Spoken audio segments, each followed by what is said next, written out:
sekarang kita lanjutkan. Nah, sekarang kita masuk. Kita mulai tes cermin. Sebetulnya dari situasi Anda tadi, Anda punya satu posisi, keuangan Anda ini sekarang. Anda boleh satu form lagi yang namanya form kekayaan ya. Pak Diki, apakah sudah diketik form kekayaan? Itu ya. Form kekayaan. Anda kekayaannya itu, daftar kekayaan Anda seperti apa? Nih. Anda ketik daftar kekayaan Anda. Kelihatan nih? Oke, daftar kekayaan Anda itu apa saja? Jadi selain PR itu tadi, kerjakan daftar kekayaan Anda. Ini penting supaya Anda tahu Anda di mana.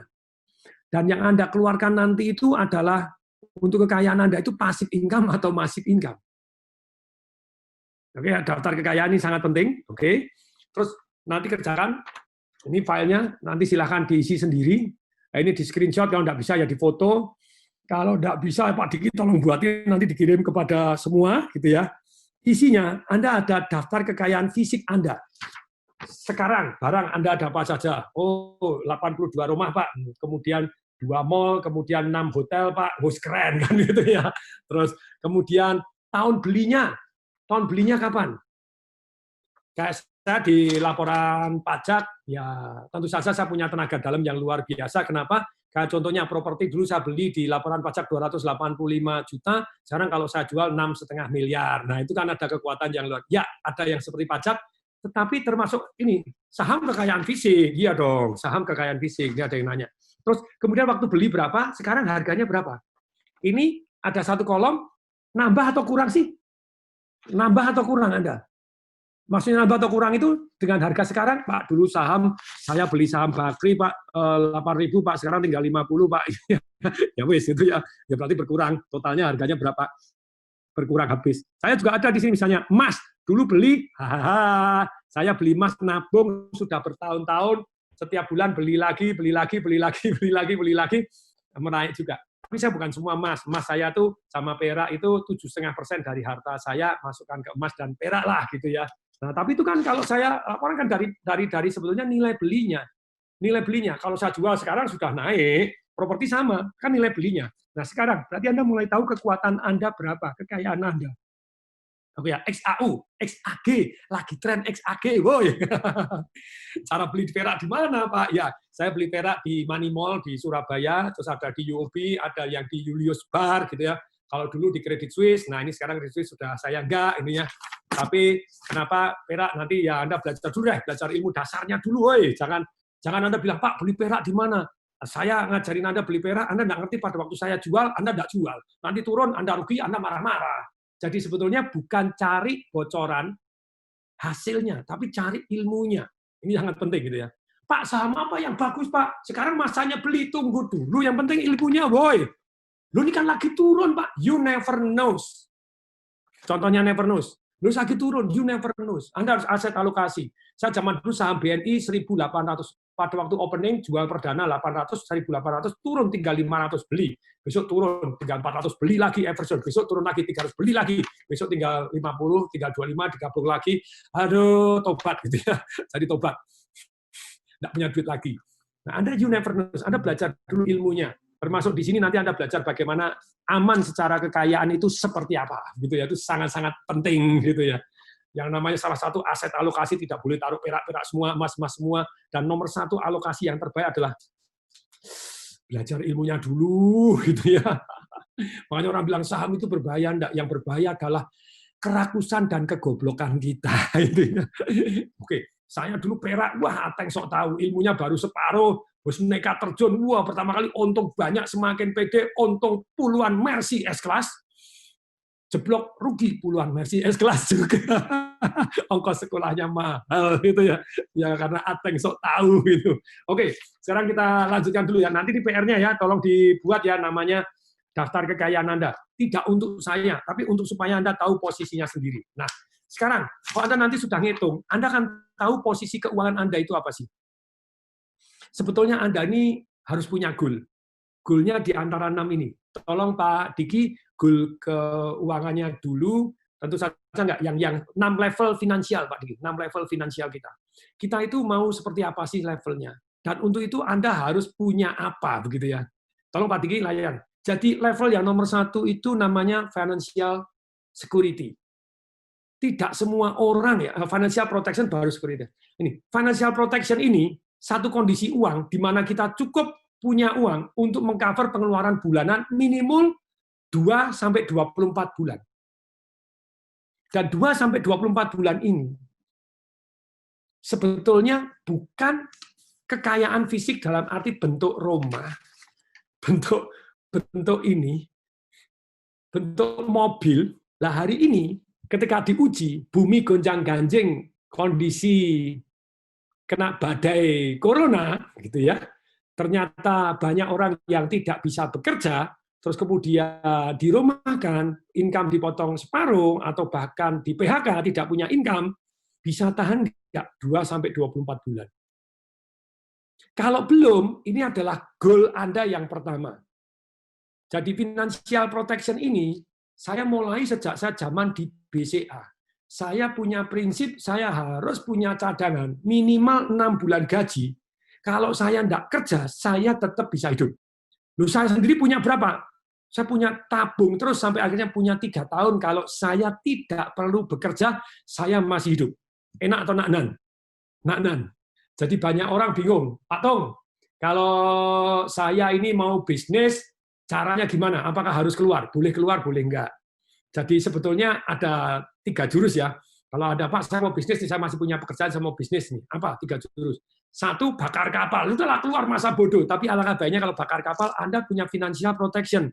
Nah, kalau Anda untuk makan aja sukses, mau bisnis apa? Bisnis ngandalin utang, bahaya banget. Utangnya pasti bayar, apalagi utang bank, bunganya jalan terus, bisnis Anda belum tentu jalan. Ikuti saya. Semua ikut ngomong dong. Biar seru, yang nonton ada apa itu, ada orang gila. Tidak apa-apa, seger-seger, seru-seru aja. Nah, sekali lagi, Anda tes cermin kepada diri sendiri, gitu ya. Kalau Anda mau bisnis, ya tentu saja Anda punya cadangan. Cadangan apa? Uang tunai yang bisa Anda gunakan 2, kalau saya sampai 36 bulan. Jadi financial protection, ini goal pertama kita. Jadi dengan ini aman, punya duit sisihkan, punya duit sisihkan, punya duit sisihkan, sampai punya cadangan.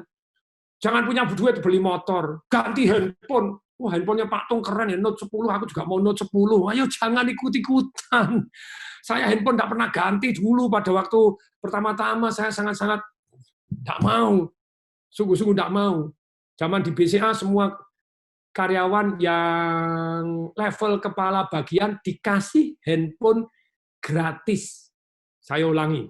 Pada semua mulai pakai handphone, saya enggak. Untuk apa? Gaji saya cuma 1.300.000, handphonenya 3.700.000. Zaman dulu, Sony Ericsson yang bukan Sony, Ericsson zaman dulu.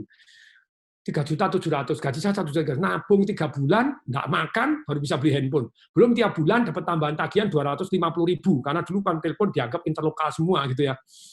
Bukan seperti sekarang internet bisa murah, dulu wah interlokal semua. Terus kemudian ketika satu hari level kepala bagian ke atas semua boleh dapat subsidi 3,5 juta untuk beli handphone. Tinggal Anda nambahin 200.000, Anda bisa dapat handphone. Semua beli level kepala bagian ke atas. Saya wakil pemimpin tidak beli. Pimpinannya bilang, kok tidak beli toh? Nanti nyari Pak Tong susah. Enggak, gampang kok. Nyari orang di kantor, di rumah. Lu kenapa kok tidak mau beli? Untuk apa? Untuk apa beli handphone? Orang gaji saya baru 1.350.000, Bapak kan tahu, Bapak atasan saya. Lu itu kepala bagian beli. Nah, kepala bagian kan gajinya lebih tinggi dari saya, wakil pemimpin, nyindir atasan. Memang betul, waktu itu gajinya 1.350.000, kepala bagian saya, anak buah saya 2 level, itu gajinya 1.750.000. Jadi, ya saya enggak, Pak, saya enggak kayak gini. Ya kalau misalnya, lu kan ini dibayarin loh, 3.500.000 kan dibayarin, cuma nambah 200, enggak apa, karena setiap bulan nambah 250.000. Kalau 250.000 dibayarin oleh kantor, oke. 1 tahun kemudian ternyata dibayari oleh kantor. Saya baru beli, kan saya wakil pemimpin belum punya hak.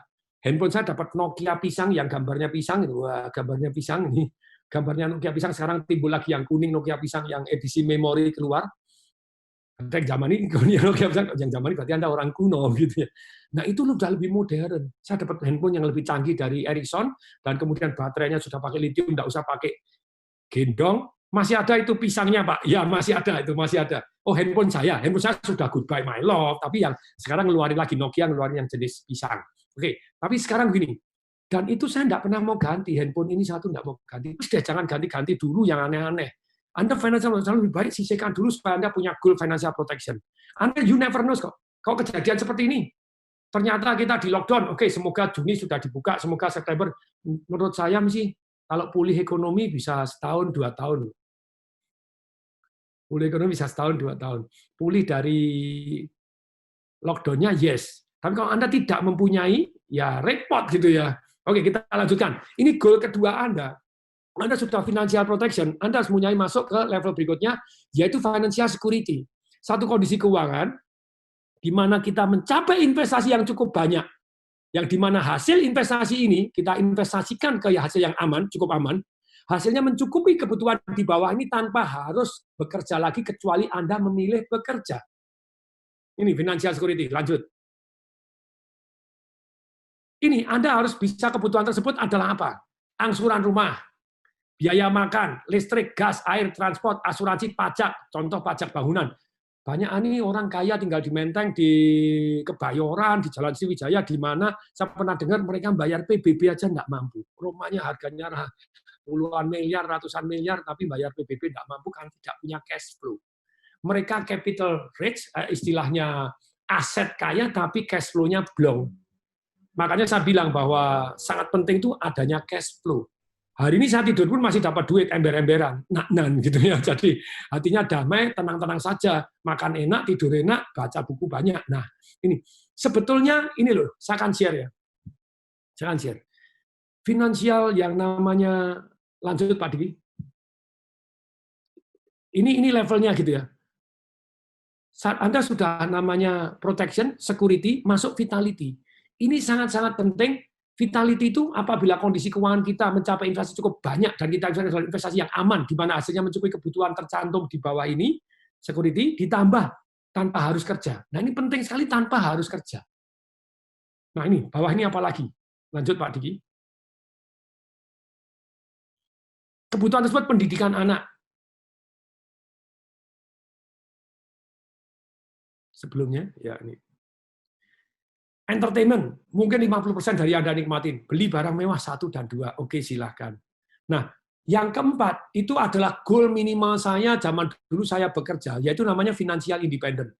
Di mana satu kondisi keuangan, kita mencapai investasi yang cukup banyak, kita investasikan ke dalam investasi yang aman, di mana hasilnya mencukupi kebutuhan hidup kita persis dengan gaya hidup kita sekarang, tanpa harus bekerja lagi seumur hidup Anda. Dengan kata lain, Anda bebas tidak bekerja.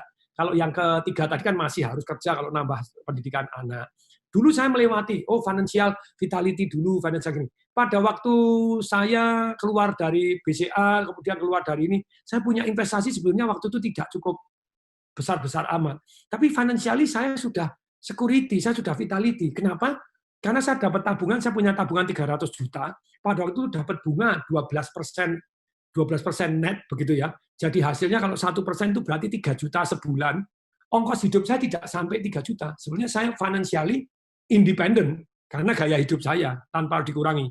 Anak saya waktu kemudian masuk ke playgroup harus bayar lagi berapa ratus ribu. Kebutuhan saya juga meningkat pada waktu itu. Ternyata pengeluaran saya butuh, kalau tadi hanya 2 juta, saya punya 3 juta. Sekarang karena anak sekolah, saya butuhnya sampai 3,5 juta. Saya sudah punya tabungan 500 juta, yang di mana 500 juta ini menghasilkan passive income, tidur, yaitu dengan hanya cuma 1%, yaitu dapat 5 juta sebulan, saya financially independent. Jangan dianggap harus punya duit banyak-banyak amin. Kalau A plus B-nya, gaya hidup Anda tidak begitu besar, maka Anda hidupnya jauh lebih damai, lebih tenang. Jadi sabar dulu lah, gaya hidup nanti dulu. Jangan maksa A, B, C, D, E, F, G. Zaman dulu Pak Tung ada asuransi. Ada asuransi kesehatan doang gitu ya. Dan kesehatannya itu juga tidak banyak. Setiap tahun saya perbaiki, saya tambahin, saya tingkatkan gitu ya. Nah, sekarang ini penting. Ini goal financial independent itu sangat-sangat penting. Lah Pak Tung, caranya gimana supaya kita mencapai goal ini? Ikutin kata-kata saya, dengar ini. Terima duit, sisihkan. Yo. Apa? Terima duit? Sisihkan. Tinggal duit, sisihkan. Kok bunga 5% per bulan itu invest apa? Bunga 1%. Woi, ini ada yang 5%. Dengerin duit, saya bunganya hanya 1%. Bunga di tabungan zaman dulu itu kan 18%, 20%. Sekarang tinggal 6%, tinggal 4%. Masih potong pajak. Lumayan. Saya tetap ada deposito, tetap lumayan. Begitu ya. Oke, mari kita perhatikan baik-baik. Nih, Anda harus punya goal financial independent. Jadi caranya gimana? Kurangi jatah pengeluaran Anda. Masih ingat tadi yang halaman 96? Apa yang bisa Anda kurangi? Sabar dulu. Ini halaman 96 ini tadi yang Pak Diki masukkan ini. Apa yang bisa Anda kurangi? Kurangi dulu. Nggak usah kebanyakan gaya dulu. Jadi nunggu passive income kita. Terima duit, sisihkan. Ini caranya gimana Pak? Mulai langkah ini. Pokoknya terima duit, sisihkan. Pokoknya terima duit, sisihkan. Tidak boleh diambil kini dan sepanjang masa. Lu kalau perlu, utang. Nanti kita akan belajar ya. Menyisihkan itu ada 1, 2, 3 tekniknya. 1 ini yang untuk hari tua tidak boleh diambil sama sekali. 1 untuk cadangan. Ini minimal 10%. Kalau 10% enggak kaya-kaya Anda. Pak Tung berapa? Ya di awal-awal saya 10-15% karena income saya kurang untuk kehidupan saya. Tapi begitu saya bertambah income saya, yang saya sisihkan 50%, ya tambah lagi 70%, 80%. Ada yang tanya, Pak Tung, dari income-nya Pak Tung sekarang, berapa persen yang disisihkan untuk investasi? Saya, dari aktif income saya, 100% saya sisihkan untuk investasi. Loh kok bisa? Karena pasif income saya sudah segede begini, pengeluaran saya cuma segini. Gitu ya. Pasif income saya segede gajah mamut yang gede begitu, pengeluaran saya segede kambing, jadi aman. Jadi hidupnya damai-damai. Nah, tapi inilah, terima duit, sisihkan dulu. Investasinya apa, Pak Tung, yang paling menghasilkan? Tadi ada yang nanya, Pak, saham beli yang mana lagi? Aduh, nanya itu. Woi, investasi yang paling menghasilkan bukan saham tertentu, karena saham tertentu bisa turun, bisa naik, bisa begini. Yang investasi yang paling menghasilkan adalah investasi leher atas. Seperti hari ini Anda ikut seminar ini, Anda dapat pencerahan. Oh, oke. Kalau terima duit, sisihkan, cukup, enggak cukup, pokoknya saya sisihkan. Income-nya tambah gede, pengeluarannya tetap, tapi yang paling penting, investasinya, sisihkan dulu. Investasi apa yang paling menghasilkan? Investasi leher ke atas. Kita belajar, Anda belajar tentang saham, Anda belajar tentang perak, Anda belajar tentang bisnis, karena Anda belajar tentang marketing. Itu namanya high value skill. Nah, salah satu saya yang pengen belajar sekarang ini jual beli perusahaan, makanya saya deket-deket ini. Apa daftar high value skill Anda? Anda punya nggak high value skill? High value skill itu skill yang menghasilkan duit yang luar biasa banyak, high value skill. Saya marketing hari ini masih dikontrak oleh satu BUMN itu miliar-miliaran. Pak Diki ada formnya, saya dikontrak miliar-miliaran. Ada Pak Diki? Masih ada itu formnya. Kalau tidak ada, besok kita tunjukkan gitu ya. Oke, Pak. Ada Pak Diki? Itu high value skill. High value skill. Anda bisnis itu high value skill. Leadership high value skill. Negosiasi high value skill. Bagaimana merekrut dan menggunakan orang high value skill. Yes, dan saya ini open karena sebetulnya pajak itu saya terbuka, jadi ya memang saya dibayar, saya bayar pajak resmi kok, sah, aman terkendali gitu ya. Jadi makanya saya dipilih sebagai 100 pembayar pajak terbaik di Banten. Wah, 11 juta orang, berapa banyak itu, puluhan ribu perusahaan saya dipilih. Bareng dengan Angkasa Pura, bareng dengan Krakatau Steel, bareng dengan BSD, CIMB Niaga, Siloam, waduh, Citra Maja, Tung Deswaringin juga ini, wah keren ya. Jadi kalau saya cerita ini berarti sah ya, karena sudah bayar pajak kok sah. Kalau banyak orang bilang saya kaya, sudah bayar pajak belum, berarti belum sah. Ini sah ini ya. Jadi saya open gitu ya, mantap bayar pajak, hidup tenang, ya saya semaksimal mungkin open gitu ya. Maksudnya hasil pasif income, sewa-sewa saya ya bayar dengan damainya. Tapi tentu saja pengetahuan pajak juga high value skill. Kok bisa pengetahuan pajak high value skill? Karena Anda bisa menghemat pajak dengan dramatis kalau Anda punya pengetahuan ini. Jadi income Anda gede, pajaknya bisa bayar sah, tapi tidak sebanyak kalau Anda goblok gitu ya. Jadi high value skill ini sangat-sangat penting gitu ya. Oke, Pak Diki mana? Belum. Kalau layarnya belum ketemu ya sudah, saya tetap lanjutkan. Nanti kalau sudah ketemu silakan gitu ya. Jadi Anda saat ini kenapa tidak Anda luangkan waktu untuk terus belajar? Belajar marketing melalui internet, belajar marketing revolution, belajar tentang bisnis, belajar tentang teks, luar biasa karena di end of the day-nya nanti Anda susah lah lari dari teks susah. Apalagi kalau sudah mulai e-money, ya mau lari kemana Anda teks, mau tunai tidak ada. Jadi semuanya ini. Oh ya jangan sak ngerke Pak Diki, oh ya jangan sak ngerke. Wah ini Pak Diki teganian nih sampai ngerke dikelihatan gitu ya. Oke, tapi intinya saya dibayar ember-emberan. Tapi sekali lagi begini ya, saya ini walaupun ember-emberan, duitnya tidak saya pakai 100%, saya gunakan untuk gambar. Oke, semangat. Yes. sudah aman, tetap semangat, siang dan malam, pagi, sore, hajar terus, tancap. Oke, boleh. Sekarang kita lanjutkan, ini. Tahap berikutnya, yaitu dari goal keuangan kita harus mempunyai goal satu yang namanya financial freedom, atau yang terakhir, absolute financial freedom. Apa itu goal financial freedom? Yaitu satu kondisi keuangan di mana kita mencapai investasi yang cukup banyak, di mana investasi kita investasikan ke investasi yang aman, hasilnya mencukupi kebutuhan hidup dengan gaya yang kita inginkan. Kalau ada yang nanya, Pak Tung sampai di level mana? Saya sampai di level 5. Belum absolute financial freedom, belum gitu ya. Saya financial freedom yaitu apa? Saya kepingin gaya hidup yang saya inginkan, saya bisa. Hari ini saya kemana mau naik helikopter, oke. Mau beli Rolls Royce, oke. Sudah dari zaman kapan? 2013 sudah beli Rolls Royce gitu ya. Ini lagi seneng ini karena banyak mobil mewah dijual murah. Jadi saya aku ulang tahun dikasih Ferrari. Ini saya baru nyari Ferrari atau Lamborghini lagi gitu ya. Lamborghini dulu saya pernah dipinjemin berapa lama? 1,5 tahun. Loh, itu punya dong Pak Tung. Ya terserah lah, tapi 1,5 tahun. Kalau Rolls Royce ini juga sebetulnya dipinjemin sih, tapi 2013 sampai sekarang nggak tak kembaliin karena saya belum mau jual gitu. Jadi masih saya pakai. Mercedes Sport, Alphard sebetulnya sudah pesan untuk yang ke-6 gitu, Alphard yang ke-6, tapi ini kelihatannya ditunda dulu. Ya wes, mau yang lain dulu ya silakan. Oke. Jadi dalam kesempatan ini financial freedom adalah Anda hidup dengan gaya hidup yang Anda inginkan. Contoh, saya dulu pada waktu tur ke Santorini itu tahun berapa ya? 2009. Iya, pada waktu 2009 saya pergi ke Santorini, saya ikut tur. Jadi ke satu tempat cuma 10 menit. Itu belum financially freedom, karena kan mau nginep di sana mahal gitu ya. Ya financially independent. Tapi begitu saya financially freedom, di tempat foto yang paling indah itu di OIA, itu ada satu hotel, satu malam 56 juta ya, saya nginep nggak apa-apa dengan gaya hidup yang saya inginkan, tapi bayarnya pakai passive income, aman toh?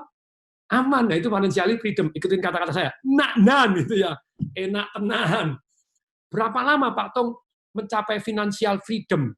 Nah, kalau saya mencapai financial freedom itu sebetulnya di 2004 saya sebetulnya sudah masuk setengah financial freedom. Tapi kalau waktu itu beli Rolls Royce belum ada, karena belum ada Rolls Royce. Tapi beli Mercy S-Class sudah ada, tapi enggak, itu dari gitu.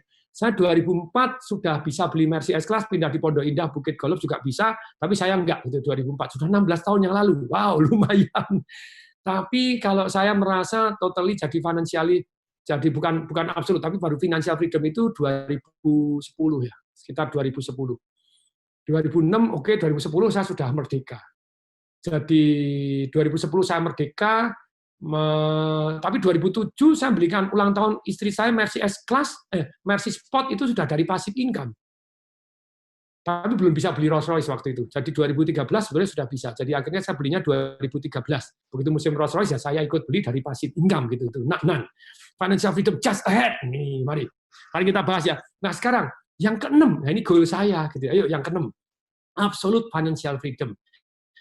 Satu kondisi keuangan di mana kita bisa mencapai investasi yang cukup banyak, di mana kita investasi yang aman, di mana hasilnya kita yakin bahwa kita bisa melakukan secara nyata apapun yang kita inginkan, kapanpun yang kita inginkan, kemanapun yang kita inginkan, dengan siapapun yang kita inginkan, dengan cara yang positif gitu ya, bukan bisa tapi dengan kepuasan, dengan nodong, dengan begini, enggak. Sebanyak selama yang kita inginkan dengan cara yang membuat kita dan orang lain berdaya positif selamanya. Saya belum. Lah, maksudnya apa? Misalnya hari ini, misalnya ulang tahun istri, saya mau ngundang Beyonce. Beyonce bayar $5 juta.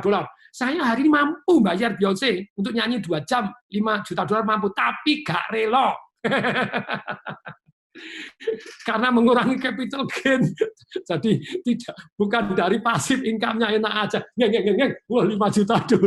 Sana kaya gue tobat deh. Tapi nanti tadi sekarang goal Anda yang mana? Anda sudah sampai di level di mana? Anda kalau mau mencapai sesuatu hal, Anda harus tahu di mana Anda tahu di sana yang Anda mau, kemudian Anda bergerak ke arah mana, sehingga Anda sukses. Oke, kita lanjutkan lagi. Nih, baru level 1, lumayan. Berarti kalau diberhentikan sekarang, masih hidup ini, Bu Teti Anggra ini. Gitu ya. Jadi tenang, Anda level 1 sudah lumayan. Financially, jadi protection dulu. Jadi 2 tahun nggak kerja, masih hidup, masih bisa makan, aman. Gitu ya. Masih hidup, masih level 1. Level 3, keren. Level 3. Level 2 lumayan. Ada yang level 4? Nah, masih ngandalin active income. Lah sekarang kalau -2, aduh level kok -2, aduh tobat level 0, aduh. Berarti sekarang Anda lagi tobat kuat gitu ya. Oke. Sekarang begini, lagi kuliah tenang, lagi kuliah tuh bisa punya passive income, punya active income, punya cadangan. Nah ini lumayan. Gitu. Pada waktu kuliah income jauh lebih besar daripada awal-awal saya bekerja. Kok bisa? Karena dulunya saya jadi guru les, ya lumayan lah. Jadi guru les itu 1 bulan dapat 120.000, lumayan saya nabung-nabung. Kemudian saya jadi sales emas pada waktu kuliah, itu income saya sebulan sudah 6 juta. UMR waktu itu 80.000 atau 40.000 ya, saya 6 juta. Jadi luar biasa gitu ya. Waktu itu ingat BMW itu harganya 42 juta. Wow, 42 juta, lumayan ya. 42 juta, saya 6 juta. Kalau sekarang BMW berapa? 800 juta. Berarti income-nya sudah 200 jutaan, zaman dulu senak-nan gitu, jadi sales. Oke, tapi sekali lagi, dalam kesempatan ini, mari kita mulai masuk. Pak Diki, kita masuk. Jadi bagaimana caranya menulis goals kayak gini? Karena begitu banyaknya orang tidak mencapai goalnya, karena goalnya impoten. Impoten itu maksudnya apa? Tidak merangsang, kurang bergairah. Nah, bagaimana membuat goal? Ini ada 4. Yuk. Lanjut Pak Diki. Gambarnya nih, lanjut. Goalnya seperti apa? Yo. Nah, ini. Orang tidak mendapatkan apa yang mereka mau karena mereka tidak tahu apa yang mereka mau. Makanya please deh, jangan goal punya keuangan cuma gini, saya mau duit 1 miliar. So what? Saya mau kaya. Kaya itu apa? Nggak jelas. Hidup tanpa tujuan persis layang-layang, putus atau kayu hanyut, gelombang, biur, hilang Anda. Jadi harus dengan tujuan ini membuat kita tanpa sadar. Salah satunya, saya akan share. Satu hari saya lari pagi di waktu di rumah baru saya yang baru saya bangun, doakan semoga selesai, ini baru lockdown jadi tidak bisa melanjutkan pembangunan, sementara semoga segera dibuka lagi. Pada waktu saya lari pagi sama tetangga saya lewat depan, wah Pak Tung rumahnya luar biasa. Ya rumah saya di pinggir danau, ada landasan helikopternya, boleh di-share Pak Diki kalau ada fotonya. Ada yang mau nonton? Oke, boleh. Doain semoga jadi segera gitu ya. Silakan ini. Jadi ini ada yang mau nonton. Oke, rumah saya akan saya share. Nah, waktu saya lari pagi, kemudian Anda boleh ikut di Instagram saya, tungdesemwaringin.tdw, saya sering tampilin foto-fotonya rumah saya begitu ya. Kenapa sih saya nampilin foto, nampilin mobil Rolls Royce, nampilin mobil gini? Karena ada beberapa orang kritik, itu apa itu cuma ngajar doang tapi kagak praktek. Sebenarnya orang yang ngajar doang dan akhirnya membuat orang lain kaya boleh kok, walaupun dia sendiri belum kaya. Tapi kalau saya akhirnya ya sudahlah, saya muncul di Instagram, saya punya ini, saya punya usaha ini, saya punya ini saya buka itu. Tadinya enggak mau diwawancara urusan hotel, maunya low profile, high profile. Ini naik motornya pakai heli gitu ya. Fotonya pakai heli, bukan pakai drone, pakai heli gitu ya. Terus berikutnya fotonya pakai drone. Nah, ini foto pakai heli, jadi jernih. Nah, ini kalau ini fotonya pakai drone gitu ya. Ini sudah mulai jadi, yang atas itu yang lingkaran besar adalah landasan helinya. Nah, ini tampak dari danaunya, jadi pemandangannya view 360 derajat, so beautiful, truly beautiful. Ada kolam renang indah, ada sebelahnya dapat bonus taman, dan bisa nonton gunung luar biasa. Pagi hari bisa nonton gunung, sore nonton gunung di sekeliling, bayangin tinggal di Jakarta bisa nonton gunung, bisa punya danau gini, wes keren, top Marco Top, it's just so blessed. Nah, pada usaha lari pagi ini, tetangga saya, Pak Tung, kok bisa punya rumah seperti gini itu, sejak kapan Pak Tung mengimpikan? Saya langsung kaget. Iya, sejak kapan ya? Sejak tahun 95. Wow, 95, berarti 25 tahun yang lalu.